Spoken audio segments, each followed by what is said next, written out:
I'm a registered nurse and I'm a Denver Broncos cheerleader. I'm a family nurse practitioner who works in emergency medicine. And also a Broncos cheerleader. Can't forget that.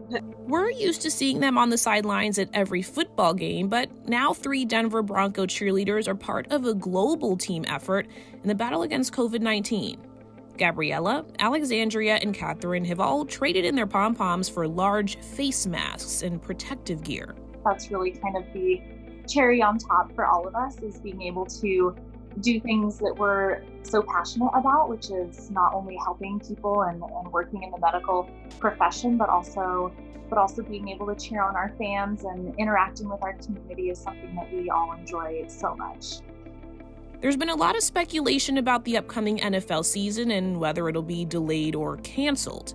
The NFL commissioner is optimistic the season will start on time, and if it does, it'll happen in the middle of a pandemic. I can barely put my makeup on in the morning for our Zoom meetings, so I had to ask them how they each balance being a nurse and a cheerleader at the same time. My day-to-day isn't that much different. It's really the donning and doffing of PPE. So putting on and taking off our protective equipment. So that adds a lot of time and thought and effort, because not only is it another step, but you have to be very careful in taking it off and that you don't contaminate yourself. Usually we work about 30 to 40 hours a week, and sometimes I'm working closer to like 60, 70 hour weeks. And then, on days off, I try to do, anything I can to help with the Broncos organization. A normal day for us really hasn't changed at all. We still go to work just as we would any other shift. Our shifts do tend to be a little bit longer hours, just with everything going on. And the cheerleaders aren't stopping there with long hours and turning around to get ready for NFL appearances. They take extra time to cheer on their patients fighting the coronavirus by spending what extra time they have in their schedule with each patient.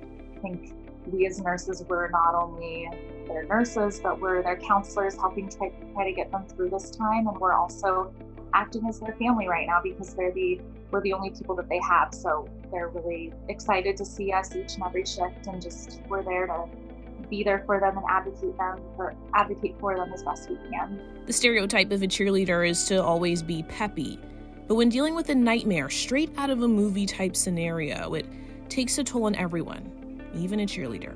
What's hard is I don't really sleep that well anymore, because I come home from work and I'll toss and turn and I can't really turn my mind off. But then I've woken up from nightmares multiple times over the last few weeks, just making sure that I treated my patient appropriately and that I cared for them appropriately. So while you're watching your favorite team's reruns on TV, waiting for the lockdowns to be lifted, remember to cheer on these heroes as they risk their lives so you can join them back on the sidelines.